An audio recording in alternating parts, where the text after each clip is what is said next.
Yo, welcome to Pitch Report. I'm Mario. And I'm Amilcar.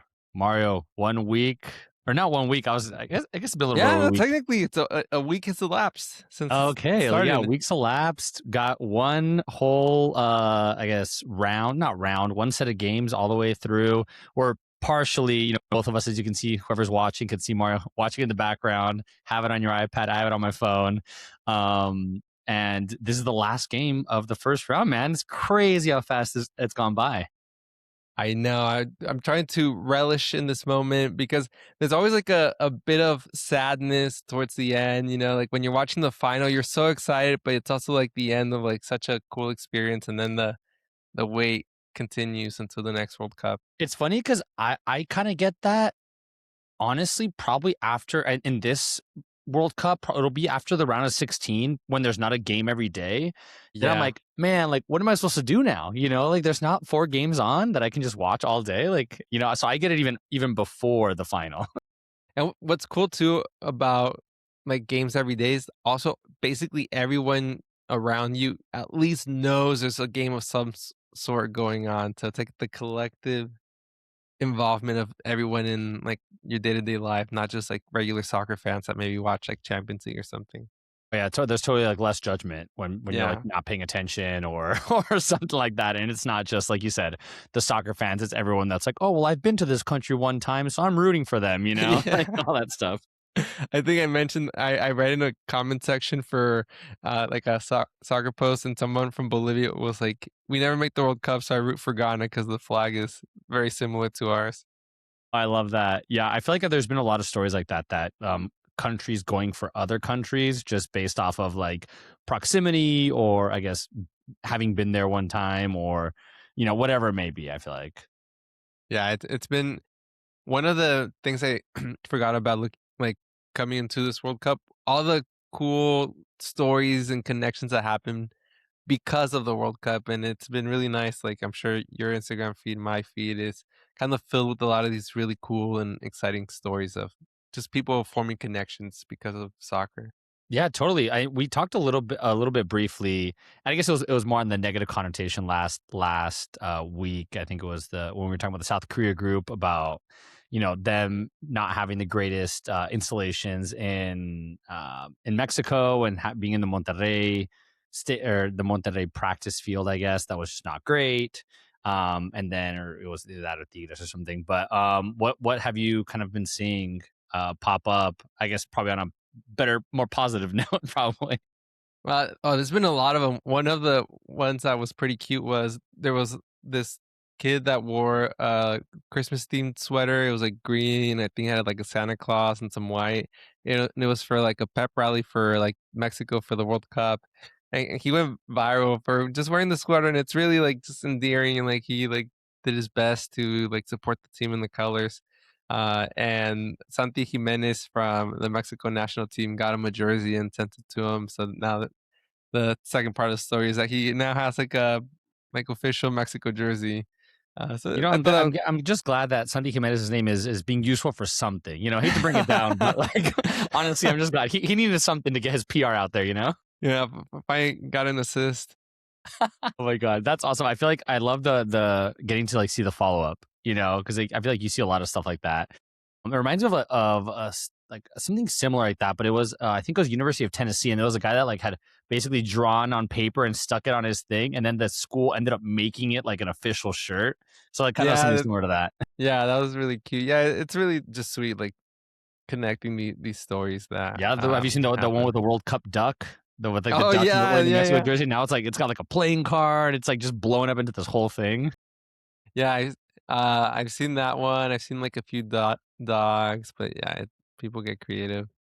Have you seen any other ones that were funny or Mm, or moving? um, I was gonna say like not any like maybe like necessarily funny ones, but I think a lot of the. Oh no, actually, I saw one the other day. What it was, I forgot what team it was. Maybe it was Saudi or Qatar, and it was like no, it was South Africa, and it was like I guess when the plane landed, I think they were staying somewhere in Mexico, and there was like one kid that had a South Africa jersey, and he got it signed by every single player, got tickets to the game. It was this whole thing because it was like a little like a Mexican kid, you know, he wasn't even He South had the African. panini, right? He had like all the players. He I was think it holding was like something like that. the And then like the panini. coach came by first, and he was the only one there to greet them when they landed. The coach came by and then got every single player to come. Like I think he gave him a jersey, and then got every player to sign the jersey that he had just gotten, like the South Africa jersey. So I thought that was like kind of neat, and just kind of like showing like, you know, coming full circle and stuff like that. Yeah, that one was really sweet. Another one I've enjoyed is just all the videos of South Korean fans just wilding out in mostly like Jalisco and Guadalajara, in like the town of Tequila, like just drinking, partying, having like a good time. Like they really seem to be enjoying being in Mexico. Yeah, or are you guys talking about drinking? The one with like the Scotland team or like the Scotland Yeah. fans, like they drank no more beer on. It was no more beer on the flight. And then I saw one today that was like, yeah, like this pub in Boston ran out of beer too, you know, and they're like basically cleaning out all the pubs, and just like he's like all they had was Bud Light, and we're not gonna drink that, you know, whatever it was. I did see that one, and then they were interviewing like a park employee that was like cleaning a park where they had like a parade or something, or like kind of like a rally. And he's like, "Yeah, these people know how to party, and they're so clean. It's just took one person to like clean them up, like clean like the park after like they left." So it's been really just sweet seeing the mix of cultures. There was one from Kansas City, which is the base for Algeria, and the town of Kansas City, like the mayor has have and like Yeah, the it was citizens. like a small outskirt town, right? Like a Yeah, really small town. Yeah. yeah, people have really embraced the Algerian national team and really given them a warm welcome. So it's been nice seeing like different parts of like American culture bonding with other like national teams, and inherently through that like their fans and learning some of that country's culture, I guess. Yeah, totally. And it's also been really interesting to see a lot of what you would call like smaller countries. Like I think I was watching, was it the Jordan game? And I think when Jordan scored, like the people just went crazy. And there was, I think if they were the one that played in Santa Clara, like there was like one of the Yeah, it was announcers. Jordan.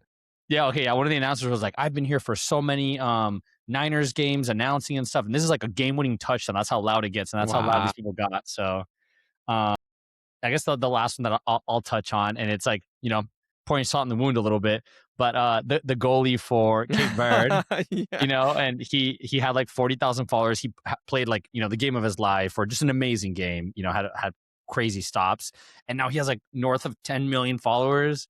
And not even just the fact that he had 10 million followers, but I was just seeing so much on social media, and it was so many like American people that were had it that it took that situation, this person gaining, you know, 9 to 10 million followers in 48 hours, to understand the magnitude of how big football or soccer is versus other teams. Because they were just like, oh well, like Jalen Brunson just won the the NBA championship, and he has 5 million followers, and this dude got it in like 2 days, you Yeah. know. And I think 2 hours after the game he had like 2 or 3 million already.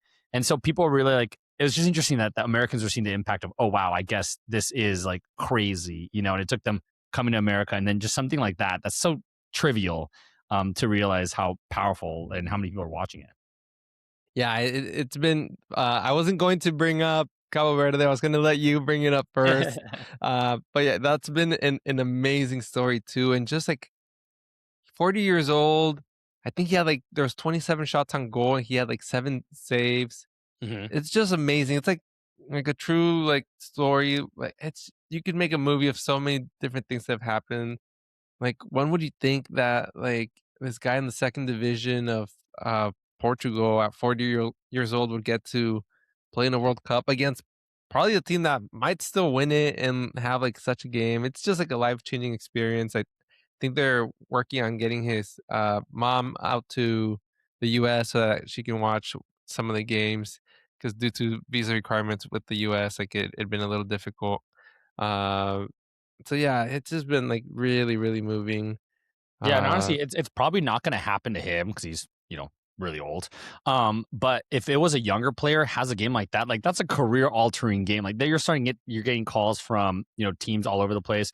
The funny one is also like the Tim Payne. Have you seen like all that social Wait, media buzz? what's going on with that one? I do not know. I have in my thing in my Panini book, so but I really don't know that much more about it. What's the deal with Yeah, that so one? like I guess there's a Argentinian social media influencer guy, and every World Cup he picks a player who he says is like the most unknown, maybe like either the least amount of followers or most unknown. He's like, all right, we're gonna make this guy famous.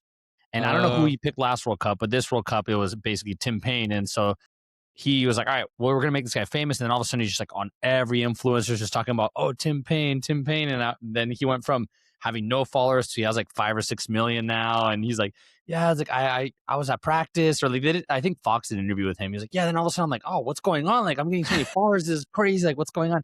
And now he's doing all these advertisements and all this stuff. So, just that's just kind of interesting, and I think he just signed a new contract with I don't know where he was playing before, but I think he's playing somewhere in South America now, and he just signed a deal. So I wonder if that's, I don't know, part of like social media, people started watching him, but that's kind of an interesting story to follow too.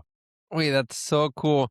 Yeah, at first I thought he was like a historic player for New Zealand or something that everyone knew about him, but because I looked him up and I didn't see anything like particularly like amazing in terms of like club experience. He did play for the Timbers. Shout out Israel. Oh, there you go. But yeah, I didn't know that much more about him other than that. Um Yeah, it's so that guy's just like, getting offers everywhere. I think there's going to be more of that. You'll probably see that, second, third game, like just unknown players that are all of a sudden just having really good tournaments. And also, I think when you start seeing like Cinderella teams yeah. that start making out of the group and maybe win one of the knockouts, and then so a lot of those players are going to start getting, whether it's um like contracts, just like publicity stuff or like advertisements or just new teams that are reaching out. I think that's going to be something that I think we see a lot. And like I think I mentioned it already, but like the James Rodriguez, was it 2 World Cups ago, he had an amazing World Cup. Keylor And Navas, Team World Cup, I think, came out of yep. that. And so just having like an amazing World Cup like that, or even if it's like and really think about it, it's like amazing 2 or 3 games. You could just be in the group stage and get knocked out, but you have a really great 2 or 3 games. There's so many people watching that you could just have a new contract and like your dream team or whatever it may be. And we probably won't start seeing that fallout till a couple of months or maybe like within a month after the World Cup. But those are always fun to watch. I'm like, oh shit, yeah, that guy wrecked like everybody in the World Cup, and now all of a sudden he's on this big team. Yeah, like some guy Cucurella, no one knew about him, and now he got signed. Maybe he downgraded. I don't know. Oh gosh, Mario, not even you as a Barca fan could say that. From Chelsea to Real Madrid. I don't know if that's much of a downgrade. If obviously it's not a downgrade, but even then. Yeah. No, but it is a good point. Like, I think I'm starting to see like the context of different goals within teams. If you're a France, if you're a Spain, if you're in England, Argentina, the goal is to win. Most of your like players are already making good money, playing at good teams. But then there's a lot of the other teams. Like if you think the teams that don't play in the World Cup that often, this is a really big platform, like you said, to for them to move on to other teams, create opportunities, I guess even becomes social media personalities. So there is a lot more things like you can win or the pride in of seeing your country play in the World Cup. And a lot of these teams might only get those 3 games and they might not even win. But if they can put on a good performance, I think that can go a really far way. And when I'm thinking of Curaçao in particular for this one where they lost 7-1 to Germany, but they scored a goal against Germany, and at the time it was a 1-1, and they gave Germany, like, I'd say, like, 30, 35 really good minutes of soccer, and then at the end, like, the wheels fell off. But it was a really good game, and I've seen a lot on social media too of, like, how much that's meant to the country, to the fans, and even people not from Curaçao that are, like, kind of just adopting them or other smaller teams for like you were mentioning. Yeah, yeah. So I guess let's shift gears a little bit and talk about the kind of the on the field stuff. So talking about that Germany and Curacao game, how do you feel about running up the score? And what are your thoughts on when is it too much versus when is it all right? Keep pressing, keep going for more. I think it depends. It has to be a cultural thing because I feel like for Germany or not even Germany, some people might say it's rude to not try, and like we're going to treat you as a like worthy opponent, so it's rude to not try to like score a lot of goals. Um, but 'cause- so I'd say it really depends on your perspective. Maybe anything after 8 would have been a little too much. I Yeah, don't did you know. feel bad at all when I don't know if you know I don't know if you watched the match, but do you feel bad after a while? You're just like, damn, like they're getting wrecked. It's like 5-1, you know? For sure. I even started feeling that way in the Tunisia game. And maybe because I thought Tunisia I actually started to believe Curaçao had a chance. Like when they tied and it'd be like 30 minutes. I just the way they were playing was really fast and aggressive. So I was like, let's see if this holds up. But if it can hold up, maybe it usually doesn't. I think the only exception this time, sorry, Milcar, was like the Spain Cape Verde one. Uh, but yeah, yeah. So I guess I did feel bad with the 7-1. Yeah, I think I felt bad after like 5. I think when it was 6-1 and then it was 7-1, they're scoring like in the 80th minute, something like that. I'm like, all right, Yeah. guys, like this is rough, you know. But the coach, like Julian Nagelsmann, was just push and he was getting pissed every time they would miss a shot. Like they would pan over to the bench and he's just getting pissed off. But I mean, at the end of the day, maybe it's not going to really affect Germany, but you don't want to be in, at game 3 and be like, damn, if we would have scored one more goal, we would have been in first place versus second, Yeah. right? So maybe because it's still early on and you don't know what's going to happen out there. Like I said, I don't think it's going to affect Germany. Yeah, that's the only thing I would think as well too, that the goal differential might play more of a factor because of the third place team, but I think Germany's probably going to win the group. Yeah. And you Um, would have thought that there would be potential like things about maybe the golden boot, something like that, but it was I think 6 or 7 different goal scorers. I don't know that I think one guy scored twice, but everyone else it was just one person. So even with a game like that, you'd think, maybe there's someone scored 2, 3, 4 goals and that kind of puts him super far ahead in the golden boot, but no, that's not even gonna affect them that much. well, we do have some front runners based on Messi's hat trick. Did Haaland have a brace or did he have a hat trick Haaland too? had a brace, Mbappe had a brace, Harry Kane Kane, today yeah. had a brace. So Um, what would you say is like the magic number for Golden Boot? this year's gonna be different, right? Because there's an extra game that's gonna be played. So and also you have that whether we want to believe it or not, but like the lower competition, quote unquote, right? Because obviously with Spain and with Portugal, we saw that didn't really matter. But so there's the potential of having a lot more goals being scored. So I think usually you're what like the 5 to 6 is probably like the sweet spot of at least being up there. I Yeah, at think least this having is a going to be chance at probably it. like 7, 8, 9. I could see it. Yeah, I'm I really starting. don't see Messi getting there. Honestly, I think he had an amazing game and he played really, really well. And obviously, like hats off, like especially being 38 and doing that. But I don't see that being like, all right, he's gonna do it again and again and again. I could see him getting 5, 6 maybe, depending on how much our Uncle Gianni wants to help the team.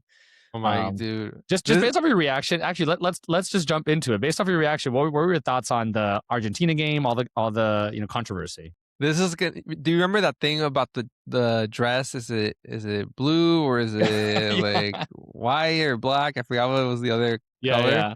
But for me, okay, Messi foul. What is it? Is it yellow? Is it red? Is it not a color? Like, What are you asking me? yeah, I'm asking Oh, you I think what. it's a red all day. I think it's there's just no chance at all that that shouldn't be called a red. Like I think I think it's more of a slap in the face that it wasn't called anything, like that it was just a normal foul. When after Messi does that, he's like, "Oh fuck." Or, sorry. He's like, "Oh shit, like, like I messed up." And he even feels bad. He goes back, he goes and like, "Dude, hey, is everything good? Like you good, you know?" And maybe live it looks bad but doesn't look like a red, but dude, the reason VAR is there, man, is to look at this stuff. Like they're like I mean, I think it's been talked about ad nauseum over the last day or so. But anybody not named Messi is getting sent off no matter what, and it's just yeah, Uh, Absolutely, yeah, yeah. I agree with you too. I think it's at minimum yellow. If you see just the picture, like the frame, it's a red. And with the run of play, even with handball, sometimes they can look a little bit different between intention and things like that. So I could give it to them where it's just a yellow, but you don't even go check VAR or anything. Like just like that's where it does feel like a slap in the face for sure. And then it makes you think. There's already been a lot of like speculation that like 2022 World Cup might have been in a way set up so that Argentina could win, and things like this definitely do not help. Yeah, and Uh, also on top of that, when they'll pen into freaking Gianni Infantino, he's like cheering for when Messi scores, and like when Zidane blocked Messi's ball, he's like, oh, he like kind of gets frustrated. I'm like, wait, hold on, aren't you supposed to be like unbiased here, like not cheering for any team or player? But that just adds fuel to the fire, right? You're just like, okay, that yeah, plus all these penalties, plus is it like, are the refs just told like, yo, it's got to be like Messi's got to punch someone in the face for you to kick him out. You know, like you are not allowed to kick this guy out for marketing purposes. yeah. Honestly, and even then they'd be like, Messi's your hand okay? Like, Right. can we get something for you?" Yeah, and if you see him watch any other games, completely stoic, nothing, Exactly. like And he's he's watching like going to all the TV or games. something. Yeah, yeah. I'm starting to think he has like a clone or like a double. I'm so I was thinking like, that too because I was like, jeez. wait, he was just in I think New Jersey for a game, and then he's in Mexico City. I'm like, does this guy just get off there, Yeah. get on his private jet, fly 3 or 4 hours, and then just go to the next game? Like, I don't know how he does this. Yeah, I was even surprised, and it's not a far flight, but he was at the opening game for Mexico City, and then he was at the South Korea game, Guadalajara. Quick flight could very easily be done, but I was just surprised that he was like going to be moving that much, and yeah, he's still at it. Yeah, it's just nuts. But I guess to put a ball on that, like I said, Messi, great game for having the 3 goals and stuff, but really it should have been 1 goal, and then he would have been out and probably wouldn't have played the next game, right? So Yeah, that could have been the and I think Argentina would have still won. They didn't need Messi to beat Algeria, and maybe they didn't need Messi to win the next game, right? But it would have just maybe felt a little bit different, and people would have not had those conspiracy theories of Argentina being helped and all that stuff. Because then you can go back to last year, the World Cup. Because I think it was the same ref did the World Cup final and also gave Argentina a penalty for no reason. And then now this, and so there's all sorts of conspiracy in it, and it's just not helping. So that was a frustrating one. I guess just to flip around on that one, what's been your I guess biggest disappointment? Not necessarily team or anything, but like no, not biggest disappointment. Sorry, like your biggest surprise from the tournament that you've seen so far in this first game. well, I've had a few. I feel like I might eventually eat my words with what I said about Argentina, and even maybe Messi not having a great game. Because card aside, kudos to him for like the goals he scored and like the way he's playing. So I think that's something that's like look better than I thought they would look. From a disappointment standpoint, Ecuador was more of a surprise. I thought they were going to win. I think I said here that I thought they were the South American team that was best positioned for a deep run, and now I don't know. Maybe Ivory Coast is just much better than I thought. Although I did have Ivory Coast second in the group. So that was probably one of the disappointments, I would say, or surprises too. Turkey A losing to Australia. Like bad. Yeah, Like 2-0 is pretty bad, right? For Australia too. yeah. Did you But do you are you disappointed in like Comenbol and how bad basically I don't think one team has won, or maybe actually, let me see. I'm looking at the scores right now. Argentina beat Algeria 3-0, but I think that's it. yeah, because I think Brazil had tied, Uruguay lost, Ecuador lost. Yeah. And those are usually like it's like a powerhouse kind of conference, right? So Mm-hmm. I mean, Yeah. do you take the Brazil Morocco that tie? Do you think it's uh, a negative on Brazil, or do you think it's that's a good result? I think it's a good result. Especially for Morocco, I feel like Brazil maybe had the better team going into the tournament. I do think Morocco's a really good team, so I think it's a good kind of proves that these teams are pretty, I think, even. The Morocco goal is really nice too. It's kind of like a campanita. I like that. Uh, so yeah, it's not a bad case. I think those are the two strongest teams in that group for sure. Because then there's Haiti and Scotland, which I called Haiti. I was one of my upsets. I picked Haiti to beat Scotland. They didn't, but they only lost by one, which Yeah, and there was some controversial stuff in that game too, in terms of like the refereeing and stuff. So that's an interesting one. One thing for me that I think has been surprising has been a lot of the what we would call smaller teams or the smaller nations are like how defensive everything's being, and I'm not, I guess I shouldn't be surprised by that, but I just forgot how in a lot of World Cups, and this happens every year, or every World Cup, not every year, sorry, a World Cup, like the smaller nations that are like, we're not going to win, or, at least going into the game thinking, we're not going to win. Let's just try to get a 0-0. Like, let's fight for a tie. And I'm thinking, Cape Verde and obviously DR, Democratic Republic of Congo, got the same thing, right? Throw everybody back, try to, maybe you win on a counterattack on some breakaway, but you're really just putting everyone back, right? And I think there's been a lot of really low scoring games because of that. And the ones that are kind of higher scoring are like the ones where both teams kind of think they can yeah, win. And that's those have been the so way more true. entertaining Yes, games to so watch. true. And on that point too, before it was kind of like you're playing with the very slim margin if you're trying to play three group games and go for 0-0 ties or 1-1 ties. But now with the element of the third place team, now it's even more incentive that, you know what, I actually might go through with 3 points, and I can't allow a lot of goals like going like against me, because 3 points might actually get me in. So that's a really good observation about Yeah, and like I think it's those also matches.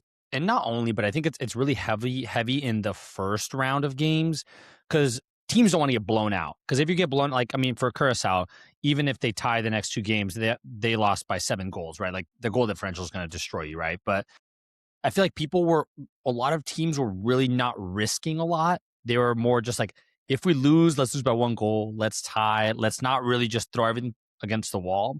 But next round, or not next round, but like the next set of games, and especially that third set of games are going to be exciting because everyone's just like, all right, I got to go for a win. So let's just throw everything against the wall. Like, let's just, go balls to the wall. Whereas this first game, I've seen a lot more reserved play. And same thing with Spain. I mean, Spain did a lot of that. Like, didn't take a lot of risks.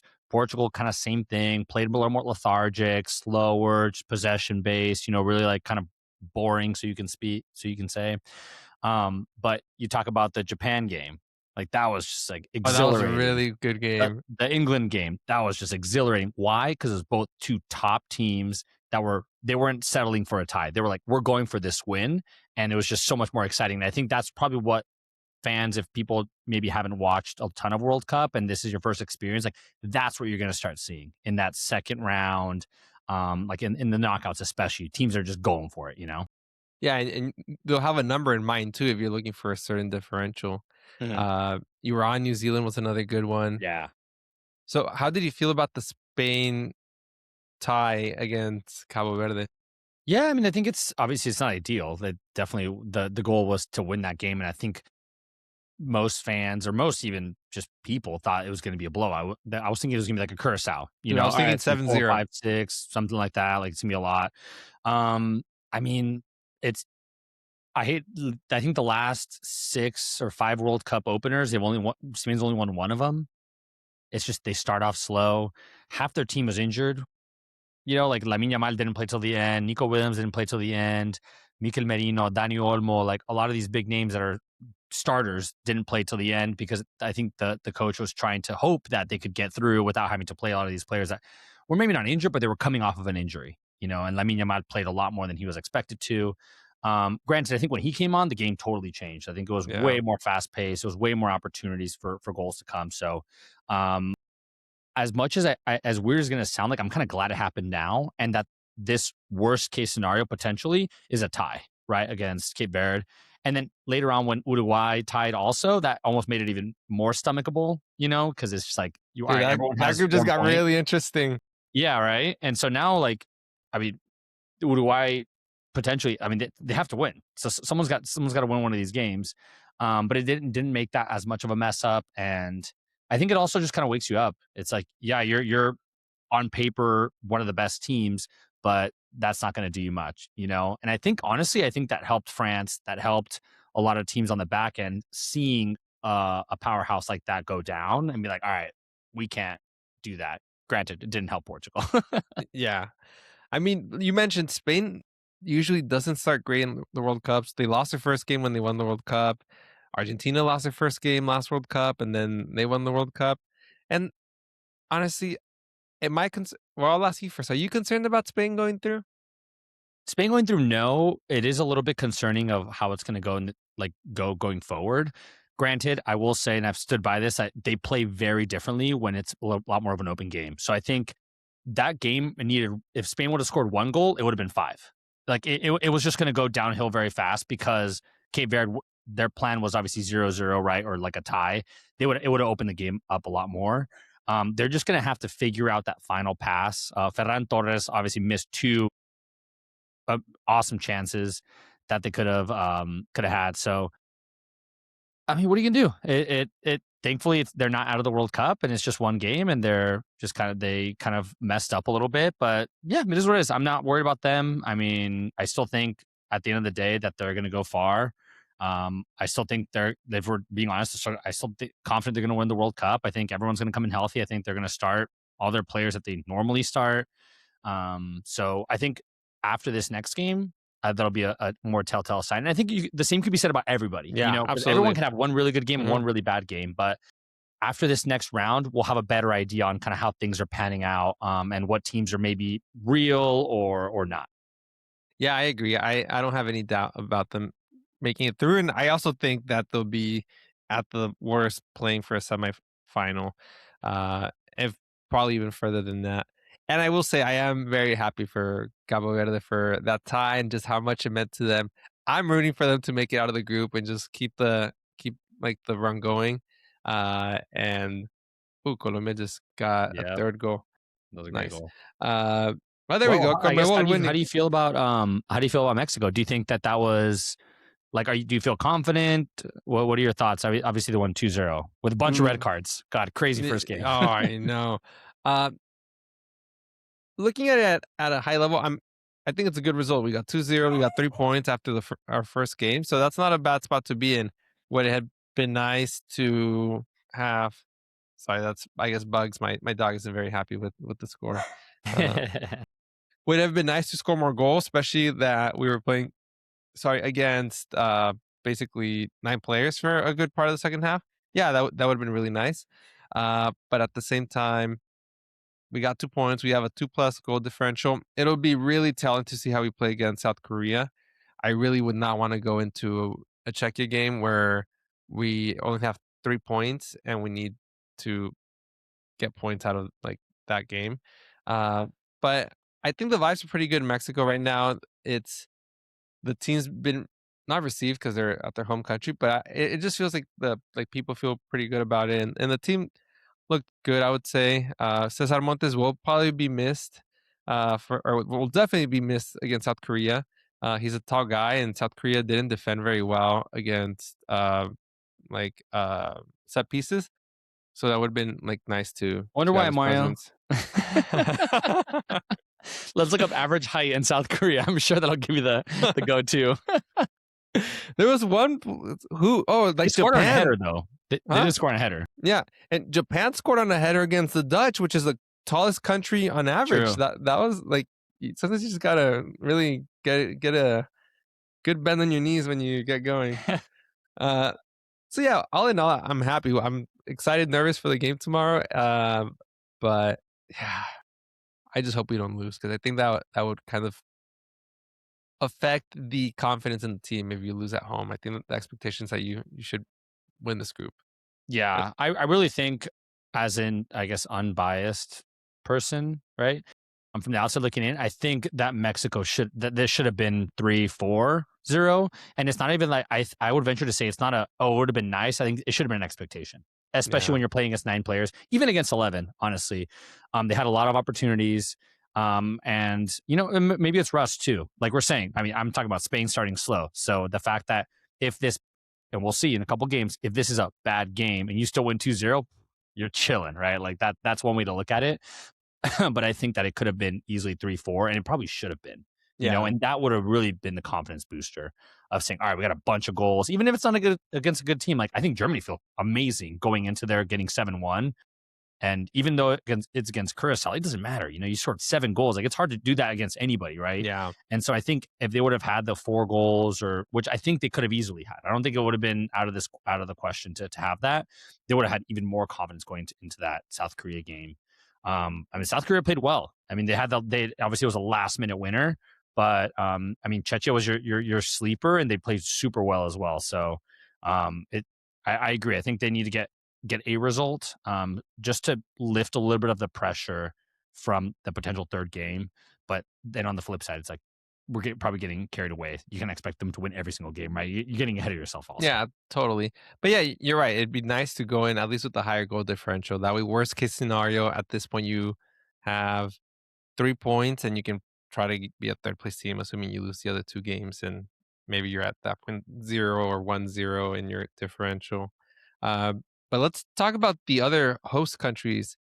We can go to maybe Canada first. The Group B, they got their first World Cup group ever, tying with Bosnia. And then Qatar and Switzerland in that same group tied. So that group's kind of wide open. They all have 1 point apiece and the same goal differential. Yeah, but same thing we're talking about, like the expectation. The expectation was for Canada to win that game, right? And then that's a kind of a freebie, that not a freebie, shouldn't say that, but like, you're at home, it's the opener, like the energy is there. You would have thought that would have been a game that they could have won. It was obviously very, very hard fought with Bosnia as well, but kind of, I think that was more of a disappointment for them to not be able to. They're the only host country. They didn't get a win, right? Yeah. Um, and yeah, I think that the expectation was for them to get that win. We'll see what comes from that. They play, I think, tomorrow as Let well, me confirm. probably. Even if they don't, but they should have won that game to give them a little bit more confidence as well, because now they're going to that second game with a tie that should have probably been a win. Especially that first match. I think the first match is key. And once again, Spain tied, right? But the first match is key because you're kind of going into it, and you almost mentally feel like you know what's going to happen. And when something doesn't happen the way you think it's going to happen, you're like, oh crap! Like, wait, what's going on? Because we had so much time to prepare for this first match, and we kind of thought this was going to be a walkover, whatever it may be.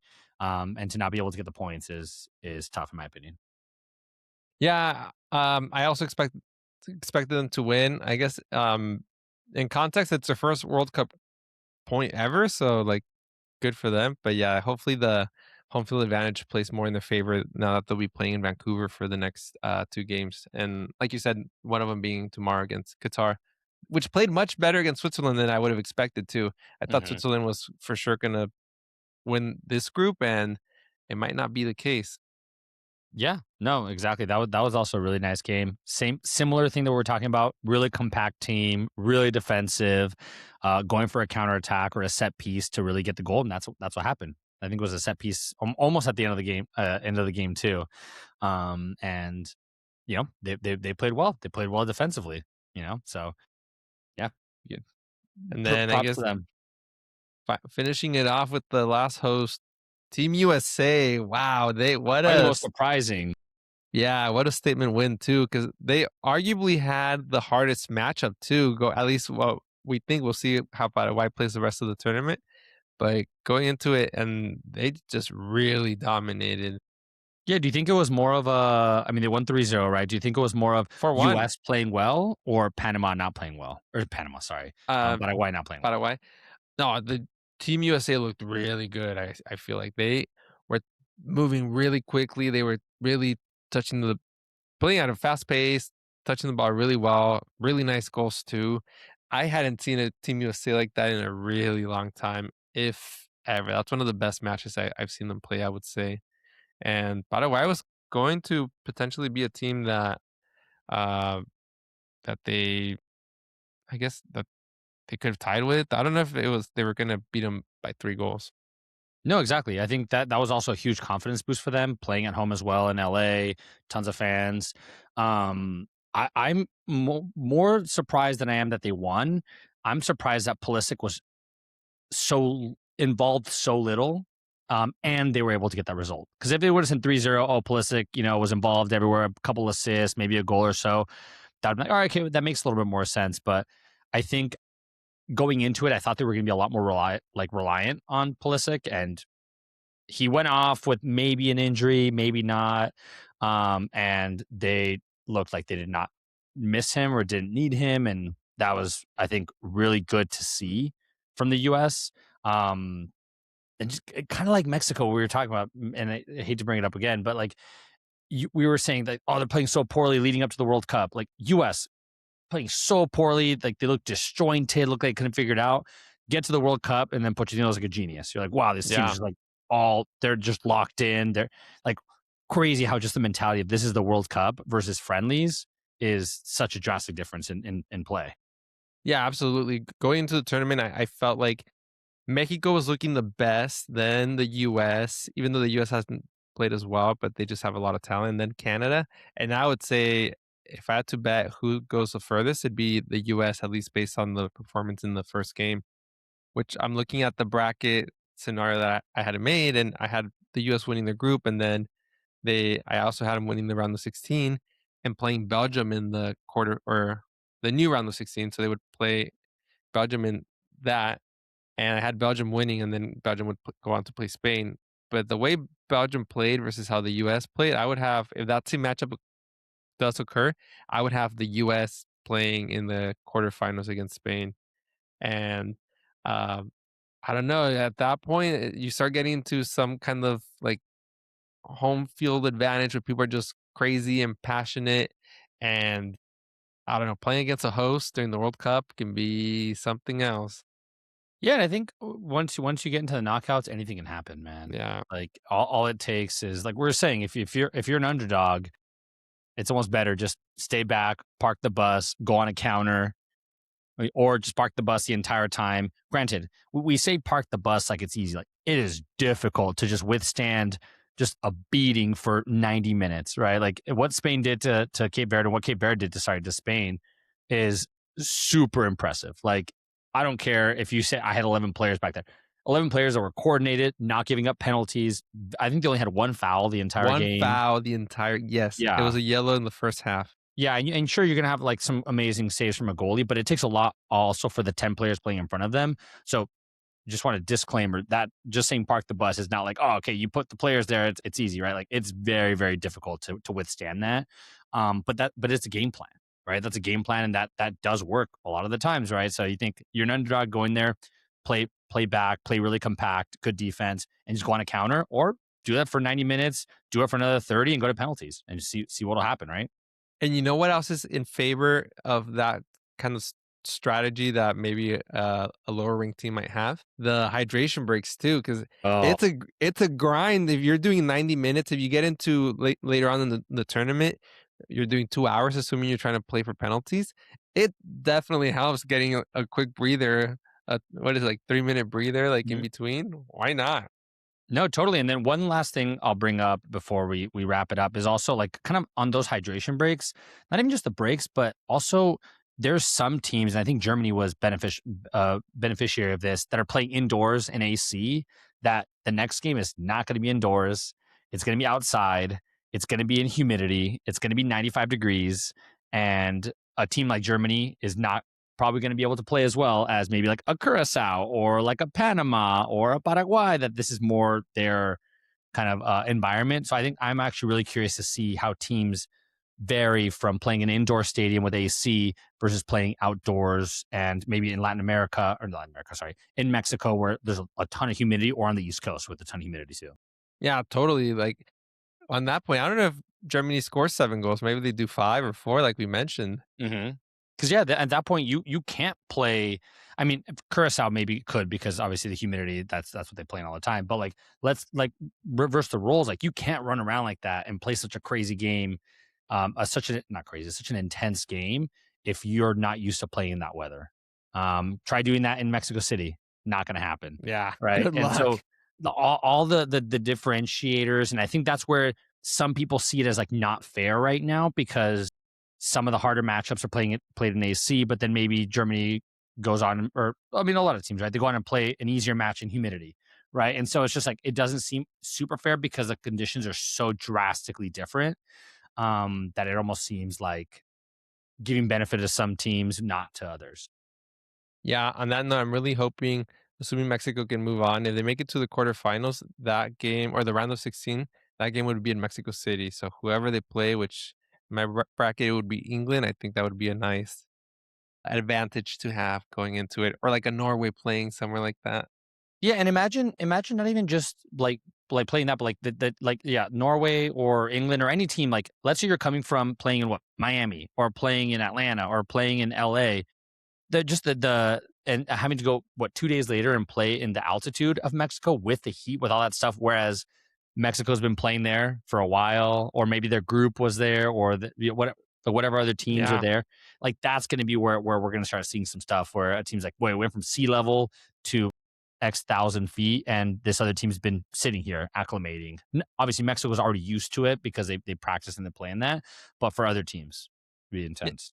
Yeah, and some of the Mexican players, like, they don't live in Mexico currently, so it does even benefit them to be able to reacclimate to that weather.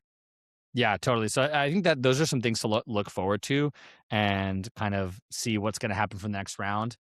Hopefully, the next round we'll be able to do a little bit more chatting. I know we've just been kind of crazy busy being able to watch all these games, but hopefully we'll be able to spend a little bit more time, come on here and chat about some games every couple of days, especially as they get more interesting, more exciting, and we start talking about the secondary effects that this win now what do they have to do the next match. I mean, what does this look like for the future and all that stuff, which will get really exciting. That's when you start just hoping and imagining and start thinking things are going to happen. Yeah, I can't wait, so excited, hoping for a Mexico win. Are we going to open a Panini pack? Yes, I actually have one right here. I just got the Costco one. Nice. Yeah. So let's see. My turn to open up a pack this time. Let's see what we got. Da, da, da. We'll say not super experienced opening these because I want to say Tamara opened almost every single one that I have. Make sure not to rip an actual sticker, I've done that before, not this year, Have but, you? other World Cups, yeah, where Oh, I kinda really? like Oh my god. yeah.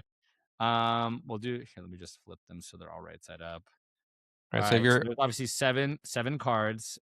Just pick three numbers from 1 through 7. alright, I'm gonna go 1, 3, and 7. 3 and Man, I can tell you're 7. gonna be a consultant of Milk Ride, like, the way I had it, I was like, "Oh, just point at one," Point. like, yeah, And then I'll take this efficient. card away because it's just the team. So it's Team Oh, Ghana. okay, nice. And then we'll do it. All right. Sweet. So then let's go over your players first. All right. So we have Isan Haddad from Jordan. Okay, nice. Nice. And then we have Hosan Ambelaguid from Egypt. Okay, nice, And nice. then the biggest name I think is don't love this guy, but Dibu Martinez from Oh, yeah, not Aston a huge Villa. fan, but good goalkeeper, I'll give him that. Right. All right. And then so my guy is from New Zealand, Costa Not in Bado. pain? What was that? Not in pain? No, not Tim Payne, unfortunately. I think I have him already though. And then Matias Oliveira from Uruguay is Oh, from Napoli. nice, cool. And the last one is Wilfred Singo from Ivory Coast, plays for Oh, Galatasaray. nice, very cool. So I don't know. This one is pretty even, I would say. Maybe you on the name, but I think between Ivory Coast, Singo, and Oliveira, maybe me based on the Yeah, players. yeah, I don't know. I'd say that's a pretty even one. What's been the best player you've gotten so far? I think probably Messi is the Okay, best player. nice. I haven't gotten Ronaldo yet. Same. I got. Remember, we talked about this last time though. I got Lamine Yamal in my first ever pack opening, Sweet.